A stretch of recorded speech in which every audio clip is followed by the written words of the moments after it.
Hello beautiful friends, I hope you're all doing incredibly well. We are having the most stunning weather the last few days. Oh my goodness, my brother and I went to the Irish Fest in St. Paul yesterday and it was like high 60s, low 70s, and it's like 9 o'clock in the morning right now and it is late 60s and I'm so happy.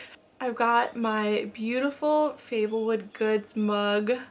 Isn't it stunning? I love it so much. My code is still available, honey15, and she also just relaunched the autumn collection. A lot of the same items from last year, so if you weren't able to get the cutie mushroom mug or anything like that, they are now available. Please go support her. I love Kaya so very much, and her artwork is just so stunning, and I love her products. I'm also drinking her tea. It's like floral and ginger, and it's divine, so please go check them out. Oh, this is hot. Oh, that's hot. But anyway, yes, welcome. I'm so excited to finally be filming another recent reads video for you guys. It's been a hot minute. As I've said a million times, if you've been here in the past, you know that I am a very slow reader, so these don't come out all too often. But I'm pretty excited to talk to you guys about the books that I've been reading lately. Surprisingly, actually, like 6 of them are fantasy stories, which I didn't even realize until I got them all out this morning. But I've said in the past, I love fantasy, but I have been changing my taste lately to where I'm more into like wholesome fantasy stories and beautiful stories. I don't want any of the smut. I don't want anything like evil. You know, like I want some good, wholesome Tolkien, C.S. Lewis fantasy, you know? So the stories that I read recently that I'm gonna share with you, not all of them fall into that category, but some of them do, I think, in my personal opinion. So my first recent read, I read this a few months ago. Like I said, it's been a while since I've actually filmed anything like this, but it was Emily Wilde's Map of the Otherlands. Once again, I'm just so incredibly obsessed with how Heather Fawcett designed these books. I mean, I'm sure she probably didn't design it, but like the fact that she did hardcovers with the artwork like printed on the hardcover. I don't know how to explain that. I just love it so much. So much. They're so beautiful and they look fantastic on the shelf. But yes, this book was wonderful. I loved it so much. So the first book was Emily Wilde's Encyclopedia of Fairies, and I really enjoyed that one. I think I gave it a 4 out of 5 just because I feel like the ending was super rushed when I wanted it to slow down and explain what was happening. And this one I ended up giving a 4.5. I really like this. There was a lot more going on this time. It was also more of a autumnal timeline, autumnal season. So I really liked the ethereal explanations of the environment. Like I think I wrote in the margins at some point that the way she described like the landscape or like what was going on, it was very like, I don't want to say trippy, but it gave very strong like Alice in Wonderland vibes, like a fever dream. The way that she explained things, I was like, oh my gosh, like this is the way that I want fantasy worlds explained. It was very like feverish. It was like a fever dream. I don't know how else to explain it, but it was just really magical. I don't know. I loved it. I took a lot of notes in this book as well because there were so many moments that I like highlighted and put hearts and like, oh my gosh, I love them. I love this. I just love all of this. There was a lot more growth between Emily and Wendell as far as their romantic relationship went, which I really loved. Wendell is just, he's so wonderful. He's so kind and funny and brave, and just I love everything about him. And I also feel like Emily had a lot of character growth in this one as well, because I know that in the first book, Sandy and I were kind of like, we don't really like her, like she's kind of rude. And so she had a little bit more character growth in this. She was still herself, like kind of standoffish a little bit, but she did have a lot of growth and opened up some, and I won't spoil anything for you, but she does take some big leaps of faith in a few things that I found really beautiful, and I just loved it so much. There was a lot more action in this book as well. Some of it I was kind of like, oh, that was a little dark, but most of it was just really exciting and fun. I think the reason why I gave it a 4.5 instead of 5 was that it was another one of those situations where it's like I wasn't dying to pick it up again every time I put it down. Mind you, I did get big chunks done every time I did pick it up, but it wasn't like something I was absolutely obsessed with. And there were a few side characters that I was kind of like, why are you here? But overall, I did really love the story, and I appreciate that it was a closed-door romance too, so if you're concerned about that, you have nothing to worry about. It is a fade to black situation, which I really loved, and I appreciate that Wendell and Emily have like a true love going on. Like, it's not just any kind of lustful situation going on. Like, they are in love, and it's beautiful, and I love them. We also get more Poe in this book, which I was so excited about. I stinking love Poe. He's so cute. A lot of great quotes in this one, also from Poe too. I want to read you guys some quotes, but I also really like letting people read them for the first time in the story, so I won't read you any for now, but I definitely recommend picking this up because it's so good. We also got a lot of Shadow in this book, which is Emily's dog. We got a little bit more of like his story and who he is, and there's just a lot of love for him in this book, which I really loved, and his love for his humans and, well, humans. I love this story so much. If you want just like a fun fantasy adventure story, adventure book, I do recommend the series. It is fun. It is a little bit like twisty in some parts, in the sense of like, oh, that was kind of dark for that to happen, but like it's still a good story, you know, and I think it's worth it with the good that comes out of it, the light that comes out of it, and the fun, and I loved it. One of my other favorite things too is that it is set in the 1920s, so the way that everybody talks is so prim and proper, and I just love it so much. I wish we were still like that. First book was a 4, this was a 4.5. I love the series and I can't wait for the third one. So the next is a series that I have been looking forward to for a really long time, and I will tell you right now that this was the biggest letdown ever. I'm sorry. The Cruel Prince series. This was just not it for me. I did not like this series. I really didn't. Anyway. So I'm gonna have to go back and look at my reviews on Instagram because I've already forgotten most about this book. For the first book, I gave it 2.5 out of 5. I didn't hate it, but I didn't love it. I didn't like it, but I didn't like dislike it. It was just kind of like, okay. So what I will say that I did like was, first of all, it is very fantasy. It is very like, when you imagine fantasy stories, you think of like all the fantasy aspects. Like you think of like gnomes and fairies and mushrooms and colors and the woods and all these things, right? And that's in there. So at first I was like, oh, I like this. This is very like fantasy-esque, right? I also liked Cardan. I think Cardan was a very interesting, mysterious character. He was very fun and mischievous, but like he knew who he was, and I just really, really liked his character. And that's all the good I have to say. So while I did enjoy the fantasy elements, after a while it was like, okay, it got so overwhelming with all the fantasy elements. It was just like stacking one on top of another over and over and over again, and it was like, my goodness, this is a mess. This is an absolute mess. Like, it just involved every aspect of fantasy that you can think of. Too much, too soon, just overwhelming, and I did not like it at all. Which is kind of funny that it was so over-explained with fantasy, because I feel like the world building didn't happen enough. I feel like I couldn't accurately describe what the buildings looked like, what Jude's room looked like, what the hallways looked like. Like, it just, nothing was explained in that aspect. So like, the world is very fantasy-esque, but I can't explain what anything inside the world looked like. I really didn't like Jude. I feel like she was a really just big try-hard, which I didn't love. And I should also mention too that I was very thrown off that this started in the human world. It started out with them eating fish sticks in front of a TV. Like, I was very like, oh, I didn't realize that we were starting there, which would have been fine, but I feel like we had one foot in the human world at all times when I was reading this book, and it just really bothered me. I don't like that. I don't mind if it would start out in the human world and then like we ushered into a fantasy world and like that was the world now, but it, like I said, I feel like we just had one step in the human non-fantasy world, and it just made it very unfun.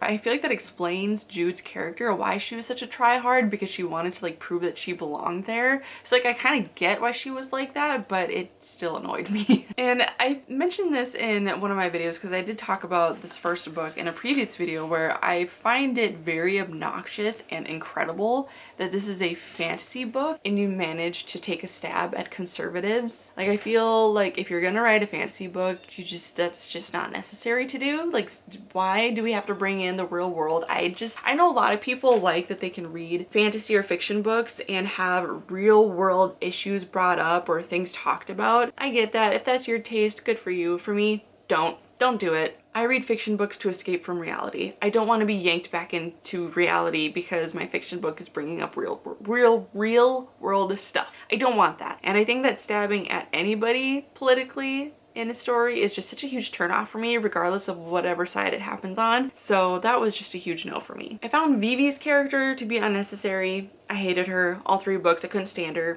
Along with like the world building being very like complicated and not knowing what it looked like, I feel like the characters were also like that. Like, I was so confused on what Locke was supposed to look like. Is he like half fox, half human looking? Like, does he have just like features, like red hair? Like, I just feel like that was really complicated. The political system was an absolute mess. I didn't understand what was happening. Like, none of it made sense. It feels like it was just like made up as it went along. This is sounding so harsh, but like, I'm just being honest. I also thought this was supposed to be a romantasy throughout the book, but Jude and Carden didn't have like anything happen until like the last 20 pages, 30 pages, so that was really lame. So I just feel like it was just very messy, the first book. I didn't like it at all. I mean, like I said, nothing was explained, nothing looked good in my head, the romance wasn't happening, Vivi was unnecessary, Jude was a mess. I feel like I gave it 2.5 because I felt like the story had potential, but the way it was being told was just really bad.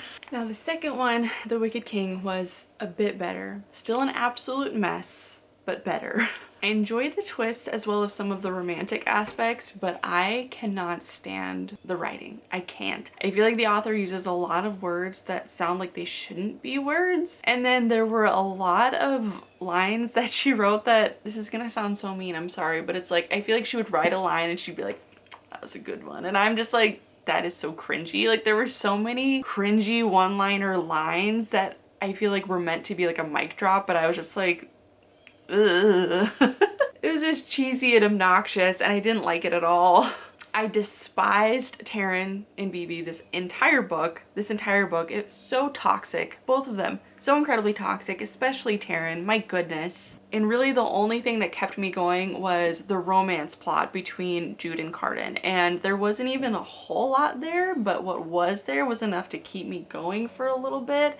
But I feel like the plot dragged on so much that I literally don't even remember what this book was about. I really don't. Like, the last quarter of the book I remember loving because of the twist that happened between Jude and Carden and, you know, that situation that happens at the very end. I found that to be awesome. I loved it and I wished the book would have stayed on that high, but it did not. And again, in this book, the overuse of fantasy elements was outrageous. The writing was messy. The political system was a jumbled mess and I just can't stand it. So I think on Instagram I said that I would give this a 3. Honestly, I feel like it'd be more like a 2.5, maybe a 2.8. So just somewhere in there, solely because I did love the romance that started to bloom at the end. But the story, I literally can't even remember the plot because the writing was so bad and the story just dragged so hard and I just... Last book, still didn't like it. I think I also gave this one a 2 out of 5. And again, I can't remember anything. So I'm gonna check my Instagram caption and see what I said because I don't even remember what this book was about. This book was, again, a major drag. The beginning was too long, the middle was okay, and the ending was decent, but I still felt the glad it's over relief. Again, the political system is a mess, the fantasy elements were overdone, Vivi did not need to exist, the romance felt like such a back burner and just wasn't enough for me at some parts, but also gave me the ick. Yeah, because I really hated the way that this romance turned out. I was really loving it for a while, especially because it felt like a true enemies to lovers situation. Like, they clearly like hate each other or whatever. And the feelings started to bloom and they started to be like nice to each other and do things for each other. But then it just got like grossly toxic. Like that little moment where they're like kissing and things are getting like all exciting and he's like, tell me you hate me. Like, what? No, ew, gross, toxic, let's not do that. Especially because this is like, I think this is considered a YA series and it's like, why why are we encouraging that kind of behavior? Like, I get it, it's meant to be like an enemies to lovers thing, and like that's what he's used to, and that's like how he came to like her, but like, I don't know, that's just not my kind of story. I'd rather it be like growth. And again, not recommending the series, but like in ACOTAR, Rhysand and Farah were like enemies, right? She like hated him, but he never utilized that hatred to make her like him or for him to like her. And like they grew like a real romance, you know, where they loved each other, and I wanted that here, but no, they like used that weird toxic unromantic thing, and I did not love that. Mind you, this was technically smut-free closed door. However, I still would not consider it as such, because that scene where like they started to make out and like whatever, I thought it was gonna fade to black, and it got a little bit more detailed than I would be comfortable with for letting my young adult children read the book. I was gonna give this series to my niece, but after reading that, I was like, maybe I should hold out for a while, because my niece is only 13, I think, and I would not feel comfortable with even my 15-year-old reading that, because it would definitely spark some feelings, you know? So it was closed door, but it was a little too spicy of a closed door for what I would be comfortable with letting a young person read. So just so you're aware, yes, technically closed door, but it got a little heated. A little too heated, okay? The thing that really bothered me about this book specifically was, and this is gonna spark some controversy. I don't want to get into the controversy about it. I just hate that this was brought up in general. But at the end, there's somebody who's pregnant, right? And nobody's talking about it. She's only expressed like good feelings about it. And we're just like sitting there, right? And they're all having a conversation. And then somebody just randomly says like, oh, well, you know, you can still get an abortion, right? And it was like, excuse me? Like, the way that came off, it was like, imagine if I'm just like pregnant and somebody just walks up to me, it's like, oh, you can get an abortion, by the way. Like, this was not being discussed. It wasn't brought up as an issue. She hasn't mentioned anything about her being unhappy about it. Like, it wasn't being discussed at all, and then somebody just like randomly says that. It was like, what? And I don't know, it just felt so out of place and weird, and I hated it. And again, to me personally, you can disagree, that's fine, whatever. But to me personally, it felt like the author just really wanted to put that like modern issue poke in the book, kind of like in the first one where she made like that subtle stab at conservatives. I feel like because abortion is like a modern topic that's discussed and debated a lot in our world, like she just had to put a little modern stab in there really quick so that, you know, the world knows where she stands. And it was just like, it felt so unnecessary. Like, this is a fantasy novel. Can we not involve modern things? Whether you are pro or anti, regardless, I don't want to hear about it, you know? So that was one of my main issues with this one especially. And I was at like the end too, but I was like, can you not?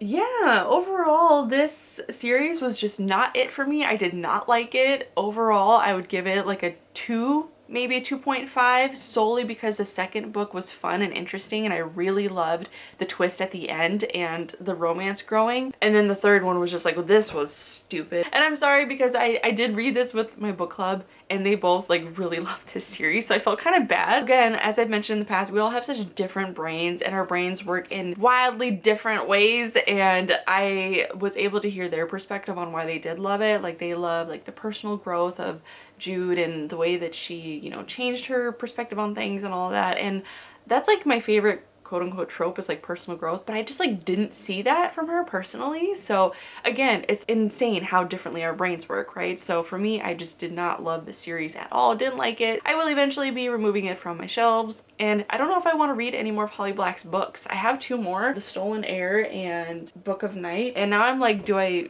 read those? Because her writing just irritated the fool out of me in this series. Overall, it was just not it for me. I did not like it at all, so moving on. Thankfully, after that mess though, the next 3 books that I read were all 5 stars, so that's very exciting. The next book that I read, 5-star, loved this book so much, and I was not expecting to, because the beginning kind of like gave me iffy feelings about it, but Half a Soul by Olivia Atwater. I love this book so much. Oh my gosh. So this is my first Regency book and I just love it so much. Again, similar to what I was saying about Emily Wilde's Encyclopedia of Fairies. So you get a lot of like prim and proper speech and like people are using like big words and everything's just so romantic and lovely.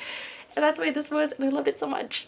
I'm like a Regency girly now, I feel like, but the romance in this was so subtle but passionate and beautiful, and it is closed door, so that is always a bonus, and I just loved it so much. If you haven't heard me talk about this, because I did mention like the first 30 pages I read a while ago and then I put down to read Cruel Prince with my book club. So this follows our main character Dora, and when she was a child, half of her soul was stolen by a fae. I was very intrigued because unlike most books today, this actually follows like the traditional folklore of fae being like mischievous creatures instead of like the way that people romance them today. So I found that very interesting. So Dora has half of her soul stolen, like I said, and it removes her ability to like pick up on social cues and be embarrassed and like say the right things. Like she always feels out of place. Her cousin is on this mission to find somebody who can restore her soul. So she finds like this guy called the Magician. They go to London to find a suitor for the cousin, whose name is I think Victoria, maybe Veronica, Victoria. And while they're there, Victoria is also searching for the magician to help Dora find her soul. I really can't get too into it without giving spoilers, but there is a romance that happens and it's just so beautiful. Elias Wilder is the magician and he is my favorite character. He is just so good. He's very, very like grumpy and crabby and like but it's because he has so much inner turmoil because he's so good and he has such a heart for people and he wants to fix things and he wants things to be right, and because he's so passionate about that, he comes off as just like grumpy and annoyed because he wants to fix the world and what's happening, and it's hard to explain without giving spoilers, so just trust me when I say it's for a good cause.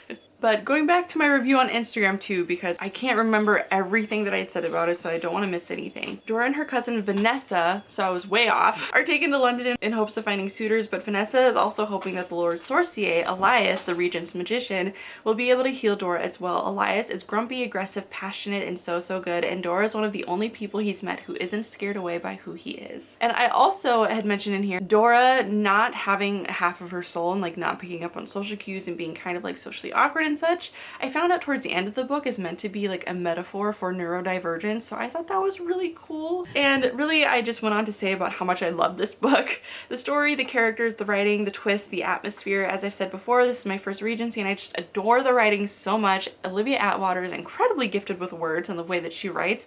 I will most definitely be reading this again with the intention of annotating like mad. Yes, because there were so many wonderful, lovely quotes, and obviously I didn't annotate right away because after my disappointment with The Cruel Prince, I was like, I'm really glad I didn't annotate that because I want to get rid of the book, so I didn't annotate right away. And now I will definitely be rereading with the intention of annotating everything because there were so many quotes that I loved so much and I can't wait to go over it again. The romance in it is so subtle but also so powerful. The sisterhood between Dora and Vanessa had me in tears. True. The character development of everyone was so beautiful and so satisfying, and the goodness of Albert and Elias was just so refreshing. Yes, so happy to finally be reading a book where it seems like men aren't being like bashed the entire time. And yeah, I don't know if there was really anything about this book that I didn't like. It was just so magical and wholesome and beautiful and I loved it so much. So if you want a beautiful, wholesome, romantic Regency book, I definitely recommend this. For some people, the concept of like having half your soul stolen and like fae being involved sounds like a little dark and weird. But again, as I've said a million times before, I believe that we can read fantasy books without taking them on as our religion and just see the story for what it is, which is a story, and it's very wholesome and beautiful, and so many valuable lessons were taught in this book and so much personal growth, and I just loved it so much and I learned a lot. So anyway, I love this book so much, and again, if you want a beautiful, wholesome, romantic Regency fantasy book, this is the one.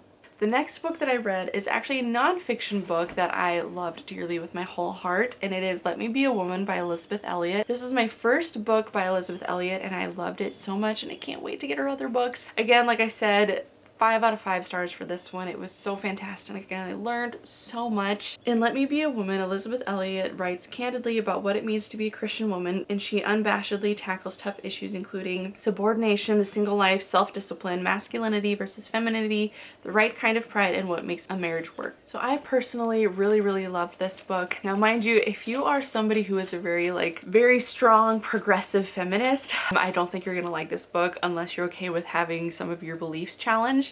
This is a very conservative, old school, traditional womanhood book about gender and, like I said, marriage and things like that, but I personally love it. I find it very interesting that some of the reviews from people who are not Christian felt like this book was like degrading to women and like said that our only role is to like make babies and to serve men and all this stuff, and I did not get that out of this book at all in any way. In fact, it made me feel really good about being a woman and having a purpose in this life and not just making babies. I mean, she had talked quite a bit about women's purpose even if they can't have children. So there was also a lot about self-discipline and being a good wife, and I don't understand why people see that as a bad thing. I think it's very important to be a good wife and to be a compliment to your husband, and I just don't see that as degrading at all. So for me personally, and something that she had said in this book as well, was that like I don't want to be seen as like another one of the guys. Like, no, I don't want to be seen as another person, as another one of the dudes. Like, I am a woman and I want to be seen as a woman. I don't want to be seen as another person. I want to be seen as another woman. I'm a woman. And I'm gonna pull up my review on Instagram as well, because of course with nonfiction books it's a lot harder to remember everything in it, because I try to personally like apply things that I read into my life when it comes to nonfiction books. I love that she talked about men and women being equal in value, but we are not created for the same roles, and that's more than okay. It's beautiful and it's God's design, and his will is the safest place to be. So the first point that I had made for this is that women are a gift. We are quite literally created for a purpose, to be a helpmate, because we are needed, we are necessary, and there are things that we can do that men cannot, things that we were created for that men were not. I don't want anybody treating me as another person. I want to be treated as a woman. That was one of the quotes that she had said. This one might offend people, but I don't care. A point made that I find interesting was that often we see so many women on a mission to prove that we can do everything a man can do, which by the way we can't, but we don't often see men on a mission proving that they can do everything a woman can do, because they can't. The other thing that I found really interesting was that a lot of people say that women in our society are only this way because of our societal standards, like more feminine or have certain roles or what have you, but the interesting thing is that we have yet to discover a successful matriarchal society, however you want to say it. I mean, all around the world in different villages and tribes, men and women have their own roles. Men are out there doing the hard work of hunting for their food or building homes, while women are typically the ones that are collecting the herbs and nurturing the children and things like that. Like, if it's a societal standard, then why is it that there are tribes all over the world who have the same kind of setup in society? Freedom lies in God's will, not rebelling against it. And I liked one of the metaphors that she used. By being a jellyfish, the jellyfish glorifies its creator, for by being a jellyfish, it fulfills its creator's command. And she also used another metaphor in regards to sailboats and said that just as a sailboat sails most beautifully when it sails with the wind and not against it, it fulfills its purpose. Another quote that I love, and she was talking about a woman who is a pilot and how she was the only woman, but she had said if she was going to make her way in a man's world, she had to be a lady. And I loved that. Just like I was saying before, like, I don't want to be another one of the dudes. I'm a woman. I am different, and I want to be treated as such, and I will do things a different way because I am a woman. Another great quote was, "You did in fact marry only a sinner, and so did he, and it is grace that you both need." And I feel like as Christians, one of the biggest mistakes we make is that we read the Bible and we apply what we're reading to other people and put those standards on other people instead of applying them to ourselves. I am very guilty of this, and in marriage, I think we need to have that perspective of like, we both married fallen people, and we have to have grace for one another. Oh, this quote made me cry. But it said, "Snoring is the sweetest sound in the world. Ask any widow." Oh, I don't even want to talk about that because I'll start crying. And then the next quote was, "You can't find the meaning of a rose by pulling it apart." And this was in regards to talking about modesty and purity, I guess. I know that's a really, really touchy subject in today's society. I personally believe waiting until marriage, and I really loved the chapter that she talked about that in, because she talked about sex in a very healthy way and how It's a good and healthy thing to want to know about it, of course, but you can't figure things out by pulling them apart, and sometimes things are meant to be left alone for the time being. I can't really get into it without really digging into the chapter, but I really love the way that she covered that area. I find sex to be kind of a hard topic within the church. I do think that it needs to be talked about, and it needs to be talked about in a healthy way and in a beautiful way. And I feel like Elisabeth Elliot did cover it in a very graceful, loving way. And I really hope to read more of her books where she talks about it a little bit more. Anyway, overall, like I said, I did give this 5 out of 5. Personal growth, femininity, gender, just know that those kinds of things are talked about.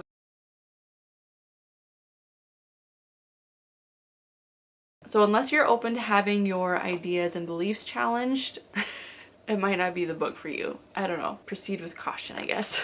The next book was, of course, my most recent reading vlog, and that's Anne of Green Gables. Loved it so much. 5 out of 5 for sure. Beyond everything that I could have imagined. I loved it so much. And if you haven't watched that, basically I talked a lot about how I was really nervous to read it because it is an older classic and I've never read one before. So I was kind of nervous that it would be boring, but I was mistaken. It was so lovely. The writing was incredible. The characters were wonderful. The moral lessons were beautiful. The personal growth, just everything was so, it was so darling, and I couldn't get enough of it, and I can't wait to read her other books. So I just really loved Anne's overall theme of gratitude, whether it was for a new day or the Lake of Shining Waters or Octobers or puff sleeve dresses. She just exudes gratitude, and I loved it so much, and I completely understand why this book is so popular because it just like gives you this new whimsy for life and new gratitude for life, and it just made me so happy. And again, I loved the writing. The writing was so incredible. There were so many fantastic one-liners. I highlighted and underlined so much, and Anne's character is just the most beautiful person in the whole world, and I love her so much. I don't understand how anybody could read this and not like it. So if you haven't read it yet, please do. The show on Netflix, Anne with an E, I would not recommend. It follows the book for the first few episodes, maybe the first season, and then it just gets completely off track and modernizes everything, and it's just not good. So I would recommend the book for sure. I do plan on watching the older movies in the older show, I think, so I'm very excited to see the other representations of Anne and how well they did, because like I said, Anne's character is just perfection and the story is lovely. I laughed, I cried, and it was just wonderful. 5 out of 5, definitely recommend. The next book was sadly a DNF. It's a book that I got 3 years ago, I think, and I was so excited. And then it got really popular on TikTok over the last like 6 months, I think, so I decided that I would finally pick it up in the summertime, and I DNF'd after 111 pages. And that's The Sunken City by Emma V.R. Noyes, and I'm so bummed because I saw so many wonderful reviews about it, and obviously it's a stunning book, right? It's supposed to be like a pirate fantasy, which I was very excited about because I am a huge fan of Pirates of the Caribbean. I grew up on those movies. I'm a 90s baby, so it was around the time that I was growing up that those are a big deal. So I was very excited, and I was very let down. It started off really great, a fun pirate story. This girl has grown up on this pirate ship. Oh my gosh. This girl has grown up on a pirate ship her entire life. Her uncle's the captain. There's like some mystery, like in Pirates of the Caribbean, you know how there's like the magic of the Cortez gold or whatever. So I was very excited for that because it was kind of leading into that when she finds like this chest. Well, then she finally gets down to the magical world under the ocean. And so basically 1 minute we're a fun pirate doing fun pirate things, and the next thing you know, we're in an underwater nightclub with a fake ID talking about how we're not going to waste our time hitting on straight women. Not fun, not exciting, didn't like it, and her character changed immediately. She went from being a really cool, strong, feminine character to suddenly like not being that. I'm not even gonna get into it because I was just annoyed. So yeah, DNF after 111 pages. Very disappointed. I will be listing it on my Pango books because I don't even want the book, because I decided that life is short and precious and I don't want to spend it reading nonsense. And this sounds like a load of nonsense and I'm not interested in that. So moving on. The next book I tried to read was To Kill a Kingdom, which is like another fun underwater siren story, which I've never read before. But then we went from having 80-degree, 90-degree days to suddenly being in the 60s. So I was not feeling the summer, fun, hot weather, oceany spirit anymore. It was just not the vibe. So I put that down after like 3 pages. And now I'm on my current read, which is A Wilderness of Stars by Shea Earnshaw.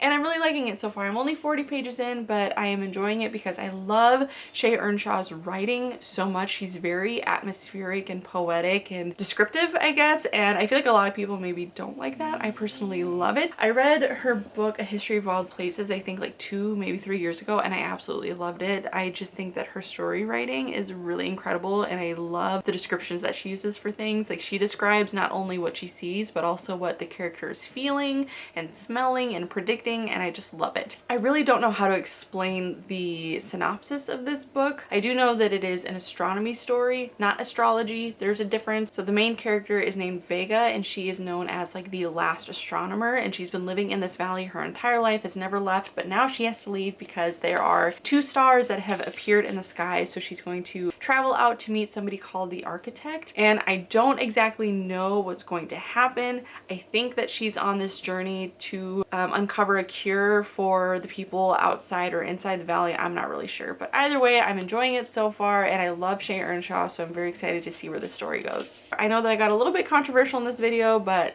nothing's new. So anyway, those are my recent reads. Please let me know if you've read any of those, if you loved them, if you hated them, what I should read next. Thank you guys so much for being here. If you watched till the end, please leave a little sparkle emoji. I love to know who stays till the end of my videos. I love you so, so very much, and I will see you guys in my next video. Bye!